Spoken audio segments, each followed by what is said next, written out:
and acknowledge the Aboriginal, Torres Strait Islander children and families we work with, and acknowledge the resilience of all Aboriginal and Torres Strait Islander people. So my name is Hannah Tyrrell. I'm a clinical team leader at Take Two Berry Street, and I've also got Megan Tagney, who is I'm just going to admit people, who is Hi, a senior everyone. clinician I'm on our Megan, the team. senior clinician in the team. Thanks, Hannah. And I'll let you take it from there, and I can watch the admissions so that you don't get interrupted. Yeah. That'd be great. And just for those that have just joined, just to catch you up, that we are recording. So feel free to leave your cameras off if you'd prefer, and feel free to reserve questions if you prefer them not to be recorded. There'll be an opportunity to ask questions over email and phone. All right. So I'll just give you a little bit of a background on Take Two itself. So Take Two provides a range of therapeutic services for children and young people with emotional and behavioural challenges. Our core work is with young people who've been impacted by trauma and disrupted attachments. And we work holistically with families, carers, and other supports like schools and important people in children's lives. We conduct research and practice development and provide consultation services. So Take Two is an accredited health service, and we're also an evidence-informed program, which means we draw on research. We participate in developing, collecting our own research, as well as information from families and children that we work with. We get their feedback, and we put that together to inform the work that we do every day with families and children. So the program that we're speaking about today, Marcus has contacted us with an inquiry around offering our trauma-informed care program to students and parents from the school. So this is something that we offer sort of 3 versions of a program, and these are a program that's designed to be delivered with groups of students, and this is helps to learn and recognise, communicate and calm emotions using what we call bottom-up or sensory and top-down strategies. So I'll talk a little bit more about what that might look like. And we deliver that also with parents and carers, because we recognise that a large part in supporting children and young people when they've been through difficult experiences is making sure that the parents and carers feel that they've got the adequate supports and space to be able to support their child as well as themselves when dealing with challenging experiences. So the Trauma-Informed Care Group is a program that's designed to give participants the experience to have some theoretical understanding of the impacts of trauma and loss, and also provide a place that's quite experiential. So it gives opportunities for doing activities and experiencing opportunities to connect with others. It offers a reflective space to be able to talk about experiences, and then gives some practical skills to walk away from. So what that looks like with the children and young people in the groups is more things like, it's less about theory and it's more about teaching them about their emotions, teaching them about how their body reacts to things and how they can connect with those to kind of understand and to experience that the feelings that they have, they're normal, they can be managed, they can be supported, and that, that this is a really normal experience when you've been through something that's traumatic and you've experienced loss. So we want to, it's really about helping them to have that experience that they're not alone, and that there are some practical skills and some things they can try that will help them to kind of manage those feelings. So the aim of the program is we talk about it from following a bit of a pathway through as the sessions continue on. So the sessions are across 6 sessions, and we follow this arrow through as a bit of a thread where we talk about various parts of the program to help integrate this experience of theory and learning about the impact, about having a chance to reflect and experience some of the activities that might help to soothe and calm and regulate, think about how we connect with others, and then at the end we bring it together about reflecting and planning. Megan, did you want to add anything to that slide around the experience of doing it with adults? Yeah, I'd love to add that the name of the program is the Trauma Informed Care Program. And if you're seeing on this slide, it looks like a typo. It's because CARE is a little acronym for it's calming and regulating emotions. So we go back to that a lot in working, especially with the adults, with either parents or school staff around calming and regulating emotions, and then how to build for self-awareness and regulation or grounding, and then co-regulation with your child or your student. So we've heard really nice feedback around how that personal piece about how it's grounding yourself first, and sometimes we use the language of lending your calm, has been really useful for some of the people in the group. Yeah, great. So you can have a sort of look through there. We've got some key outcomes, and these are what we hope will participants gain out of the group. And really, to sort of speak more specifically to what we hope children get out of the group, is that we really want them to have the opportunity to build their emotional literacy, to it to be normalized and okay to talk about their feelings, their experiences, to feel they can do this with their peers and their parents, that they feel more confident, and to reduce any shame that they might have around their responses, because we know that often, people feel like they're the only one that feels that way and can feel quite isolated. And we want them to have that opportunity to have this experience of, okay, this is what happens in my body, and that this is what happens to lots of people when they've experienced something like this, and that I've got some ways now I can help to manage that, and I've got some language to put to my feelings and my experiences so that I can go and get help when I need it. I can talk to my parents, or I can reach out to my teachers or peers.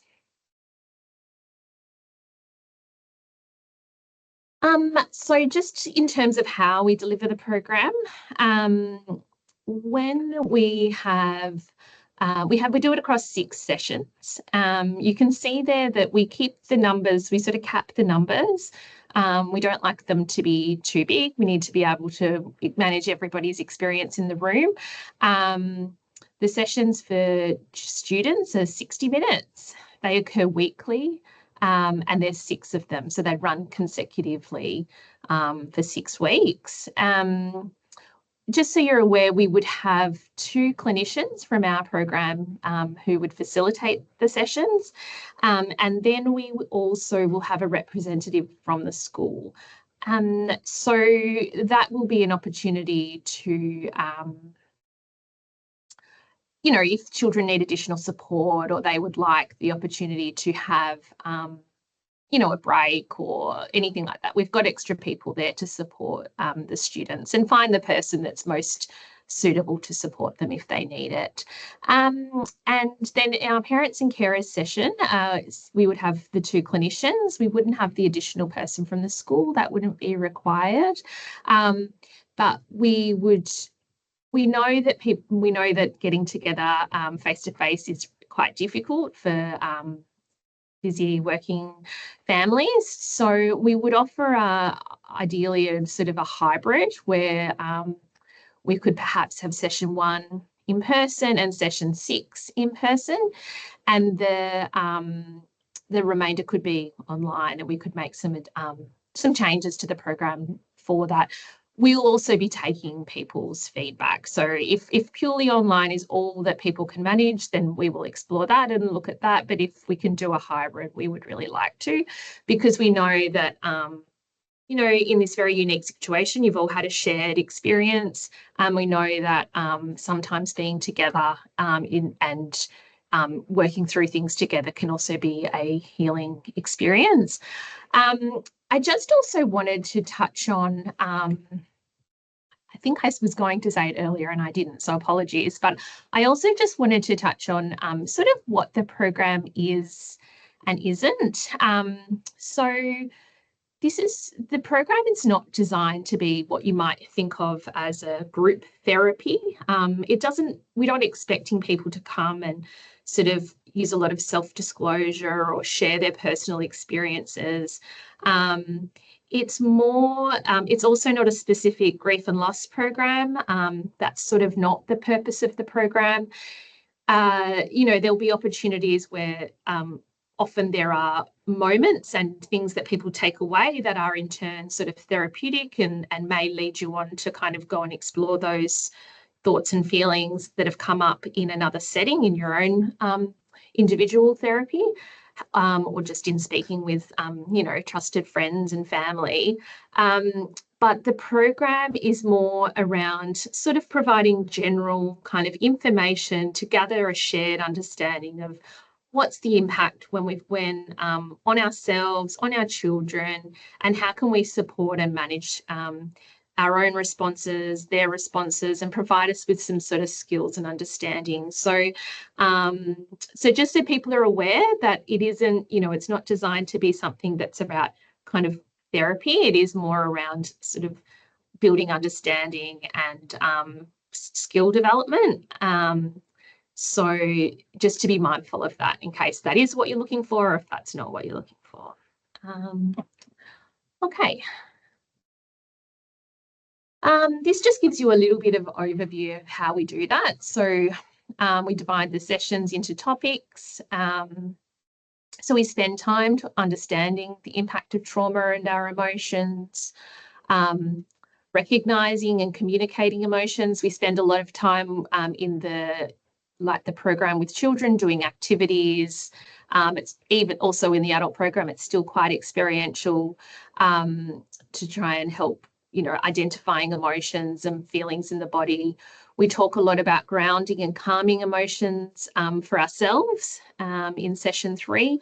And as Megan touched on, that's been a really useful feedback we've had, that being able to spend the time to focus on the adult focusing on their own regulation, what grounds them, what they use in those moments so that they can remain calm and present for their child when they need to calm and co-regulate their child. We speak about grounding and calming others, so that from a parent's perspective, that's very much focused on how you might be able to support your child. We talk about the different ways that can present, that sometimes children need to be calmed by soothing because they're very dysregulated, and we sort of talk about they're very up and hyper aroused, and others may present differently. They might be very shut down, and so we talk about the different ways of regulating your child, whether that's needing up regulation or down regulation, and the types of activities that are useful. We talk about the environment and how to support, and then bringing it all together is the final session. There is some nice sort of synergy around what in the material is obviously presented differently for the children, how it is presented for the adults. However, there's lots of synergy and crossing over. We follow the same topics. We just present it differently so that, you'll come out of this, hopefully, if you were to participate in both the parent and your child participated in the child group, you would have some shared language afterwards. And hopefully that would help create that platform to be able to have conversations outside of the groups and take them into your own homes and have some of that language that might be helpful, facilitating future conversations. All right, I'm just going to talk about next steps. So if you are interested in either yourself or your child participating in the program, there is an email address that you can send us an expression of interest. If you want to, it's in the slides, but Marcus is also going to send out a recording after this, and it will also pop the email in there. So don't worry if you miss it. So also just include in there if it's for yourself or for your child, and any preferences for days and times or delivery format. Also feel free to kind of ask any questions. You will, a clinician will then contact you to complete sort of an intake form. So we'll gather a bit more information about yourself or your child, just to assist us with matching. We know that sometimes some people might have some thoughts around who might your child might best engage in the program with. It might be that they're with particular peers, or so we're going to do our best to kind of accommodate that and really hear what parents and the school think will work for the kids. So a clinician will be in contact with you. We do a consent form where we get your permission to gather this information and work with you and your family. And then after we've kind of collated all that and we've come up with how many groups we're going to have, a clinician will be in contact with you to confirm sort of session dates and what it will look like. As I said, I'm going to open it up for questions, but I also understand that it's this is being recorded. You may prefer to ask your questions in your intake call. Please be aware that it is just an expression of interest. So if you would prefer, you just want to have a few questions, certainly by sending an email doesn't commit you to it. It's really just an opportunity for you. So if you do have questions from today that you want to ask, send us an expression of interest so that a clinician can give you a call and answer any questions you might have. I will open it up for questions. I do have like one or two sort of frequently asked questions in the back of my mind that I might speak to. But I will also, if anyone would like to ask a question now, you're very welcome to. So I'll give people a couple of minutes to, and feel free just to unmic and speak.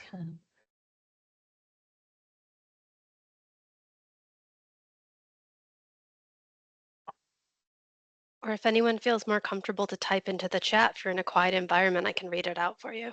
Oh, of course, yeah. A quick question from me, Lachlan Kressel. I might have missed this in the presentation, but if, for instance, children were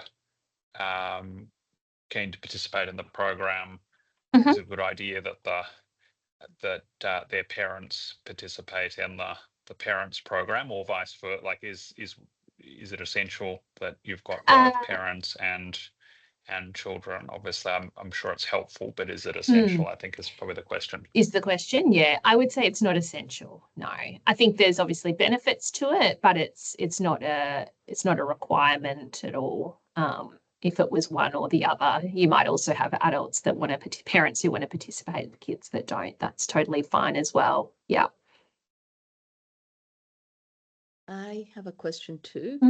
Yeah. Would this maybe, and apologies if you mentioned it, would these sessions for the children take place during school hours or outside school hours? Sure. So typically this program's delivered during school hours, and we, because it is a school-based program, and we usually work with the school to identify kind of the best time of the day that it's not going to disrupt learning, things like that. We also are, flexible. So if people have, again, pop it in your email around preferences. We may end up with a group who actually prefer to do it after school, and we can talk to Marcus about, can we use the school after hours and things like that. So at this stage there's no hard and fast rules around that, but typically the program's delivered in school hours. Yeah. Thank you. Thanks.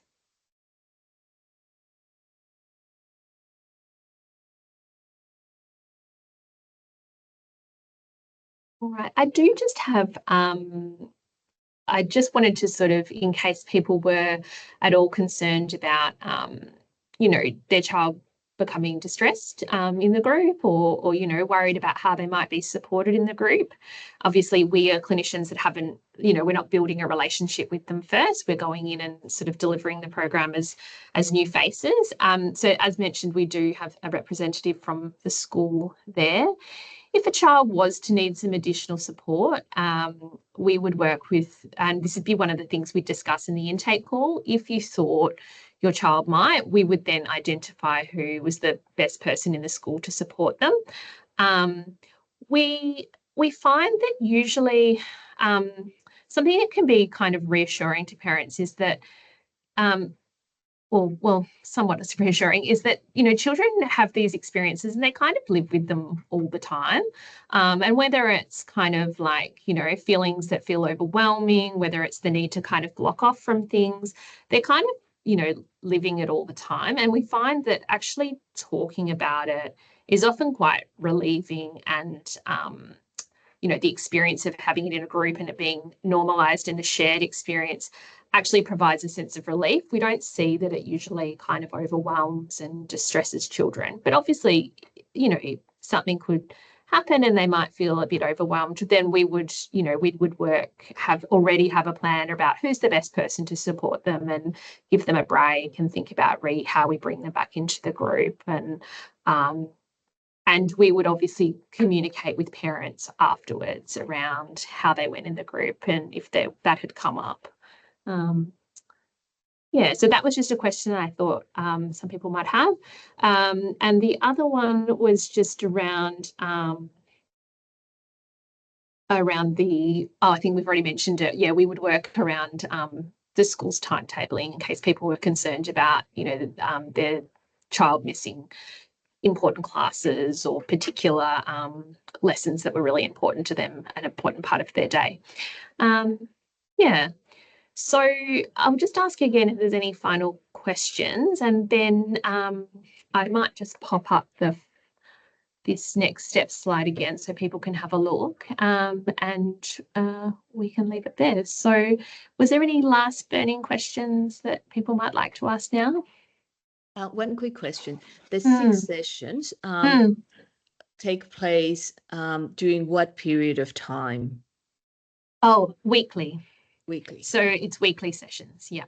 So once they start, like so it would be probably in term 3 when people are back from the holidays, or depends it will depend on timing with the school. Like, it would sort of depend a little bit about how quick. So we're ready to go next week in terms of doing the intake calls, and then we could just start delivering the program quite quickly, but it will depend on sort of how quick that process is in terms of people expressing interest and us confirming numbers. Then we could make some decisions about timelines of when to begin.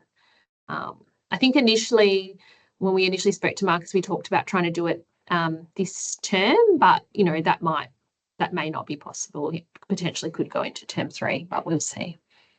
Thank you. Yeah, thanks. All right, great. Marcus, did you have anything you wanted to add from the school's perspective?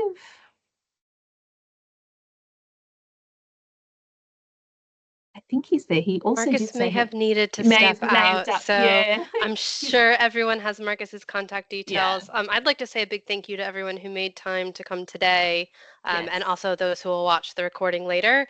And please don't hesitate to reach out by email, because it doesn't lock you into participating in the group, but any information or feedback you can give us will just help us tailor these groups better to your school community, so it can be a better experience for the people who do end up participating ultimately. So please do reach out to us. Really happy to hear from you. Yeah, absolutely. Yeah, I appreciate it. Yeah, echo Megan, thanks so much for taking the time. And I realize, yeah, there's it's a big thing in your day, but it's also, yeah, really appreciate the time and commitment to do this. Okay, well, thank you very much. And we will end the recording, and this will come out to you as a link, as well as with a copy of the email address, in case you didn't get a chance to jot it down. Thank you very much, everyone. Bye. Thank you. Thanks.